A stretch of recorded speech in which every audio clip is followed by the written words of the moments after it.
Na continuação, para a gente fechar o assunto sobre a questão norte-americana, eu deixei todos os links para vocês verem sobre as questões do contexto entre a Primeira Guerra e a Segunda Guerra Mundial, como o livro de Urântia foi dado nesse contexto.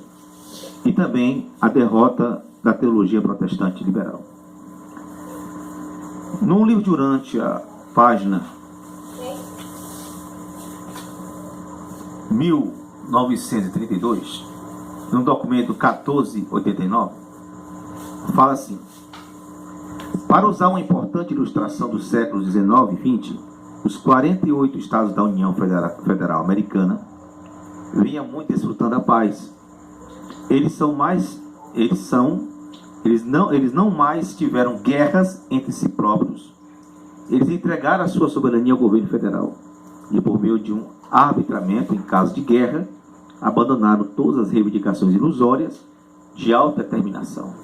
Enquanto cada estado regular e os seus assuntos internos, ele não se preocupará com relações exteriores, tarifa, imigração, assuntos militares ou com o comércio interestadual. Nem os estados individualmente preocupação com as questões da cidadania. Os 48 estados sofrem a devastação da guerra apenas quando a soberania do governo federal de algum modo é ameaçada.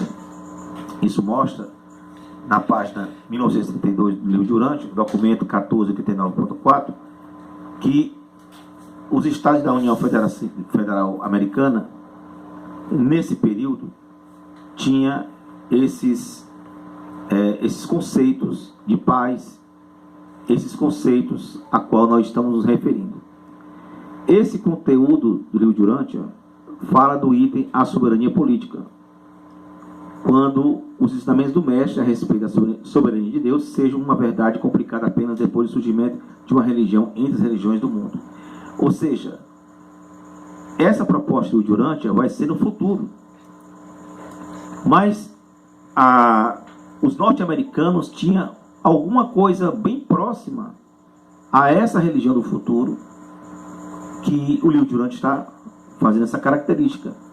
Não é que os Estados Unidos da América tinham todas essas características, mas alguma característica parecida ou semelhante foi notória entre os seres para que pudesse ser escolhida a nação dos Estados Unidos para ser a porta-voz da quinta revelação da humanidade. É interessante eu fazer aqui menção do nosso grande amigo Marcelo Limpeza Energética. Marcelo, nós, na sequência, assim que a gente concluir esse lado do Tratado de Urântia, nós vamos falar sobre os reptilianos que você me solicitou, e eu agradeço a sua audiência e o carinho que você tem dado a esse canal e a minha pessoa. E você falou do canal Conscienciana e o nosso canal como sendo um dos poucos canais no YouTube que fala de Urântia de forma racional. Eu te agradeço por todo o apoio que você tem me dado. Eu queria também fazer menção aqui do irmão Luiz Carlos, carinhosamente chamado Luca. Queria falar acerca do Macena, que trabalha comigo, o soldado Macena, que tem muito interesse sobre o livro de Urântia. Gosto de falar da doutora que trabalha com a gente, doutora Glaucione, do nosso comandante, o nosso querido major, não é isso? Que tem sido uma peça fundamental em colaborar com a gente naquele trabalho que a gente tem feito lá no nosso departamento, aonde a gente trabalha, que a gente trabalha com os cães, né? E a gente fica muito grato pelo nosso comandante, que tem sido essa pessoa generosa e solícita quando a gente precisa, o Major Alessandro, em nos ajudar. Eu queria também dar um alô para o irmão Sandro e a sua esposa, lá do Centro Espírito Soesma, aqui do Maracanaú, e que eles devem estar também assistindo a gente e estudando o livro de Urântia.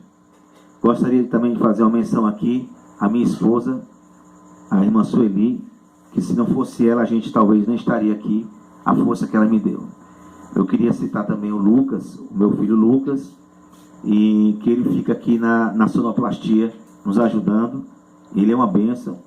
Eu queria citar também a minha filha Larissa, que também tem muito nos ajudado. E queria citar aqui o meu filho Mateus, meu querido filho Mateus, e o meu filho Gabriel. São a minha família que tem nos ajudado aqui nos bastidores para que a gente possa levar a Urântia para você. Então, divulgue esse trabalho, divulgue o trabalho Merkabah Fraternidade Urântia. Eu gostaria de falar uma coisa interessante, voltando ainda para os documentos de Urântia. Eu queria falar sobre uma nota explicativa sobre a composição do livro. Na página 20 do livro História dos Documentos de Urântia, que está aqui embaixo, o link está aqui embaixo, você vai ver. Os documentos de Urântia não tinham começado a aparecer. Isso está na página 20 do livro História dos Documentos de Urântia, da Federação Urântia Internacional. Na página 20 diz: contudo, ainda nas páginas 20 e 21 diz que o Dr. Sadler sentiu que ele estava sobrecarregado com 181 perguntas escritas de certa profundidade. A primeira dessas perguntas era: há realmente um Deus? E se há, como se parece ele? Contudo, semanas se passavam e nada acontecia. Então, às 6 de uma manhã, o telefone tocou, era a esposa do sujeito adormecido. Confirma na sequência, na mesma página 21, que, além de como era entendida a lista de perguntas do fórum, é bom citar que esses 181 perguntas, elas foram, nós vamos explicar agora nesses vídeos, que as primeiras 181 perguntas que foram elaboradas no fórum foi a constituição da primeira parte do livro de Urântia, que veio por transcomunicação de voz, ou seja, por mediunidade passiva e inconsciente. E que eu tenho falado em todos os vídeos, que é impossível de fato o livro de Urântia ser contra a reencarnação e a mediunidade, a não ser dentro daquele contexto que eu já expliquei, de adaptação da doutrina protestante para que a igreja protestante, pudesse investir no livro de Urântia e assim não trouxesse empecilho na divulgação e na confecção do livro. Porque os 181 documentos que estão em Urântia foram canalizados por mediunidade passiva, ou por transcomunicação de voz direta e de forma inconsciente. Então, se algo é errado, então a transmissão dos 181 documentos de Urântia deveria sair do livro de Urântia. Esse é o ponto que nós estamos estudando agora. Confirmo na página 21 do livro História dos Tratados de Urântia. História dos Tratados de Urântia, ou dos Documentos de Urântia. Além de como era entendida a lista de perguntas do fórum, em primeiro lugar, e o prodigioso conteúdo do manuscrito, havia outros problemas.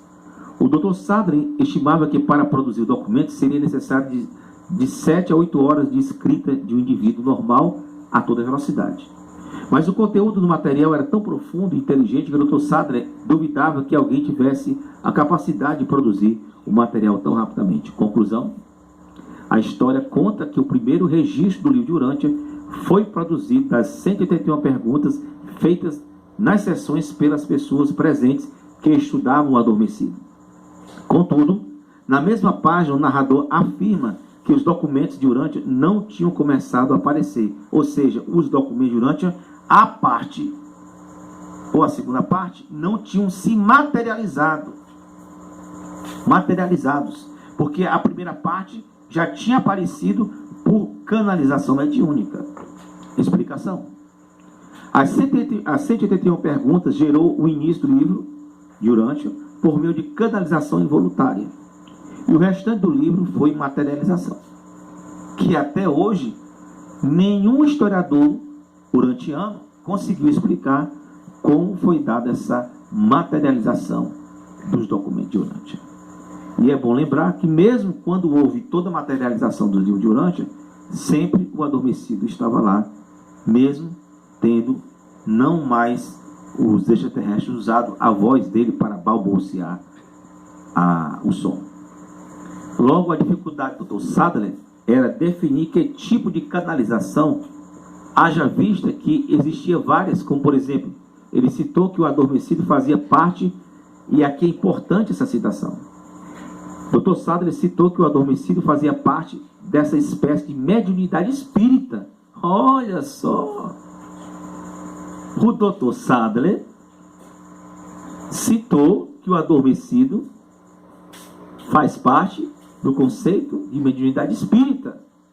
Citação da página 7 do livro História dos Documentos de Urântia. Você pode citar, o link está aqui embaixo. Médiuns de transe psíquicos. Muitos anos atrás eu tomei conhecimento de um fenômeno dessa espécie. Olha aí. Dr. Sadler citando que o acontecimento do adormecido fazia parte do grupo de médiuns de transe psíquico, aonde alguns anos atrás ele tinha tomado contato. Na sequência iremos falar sobre o restante desse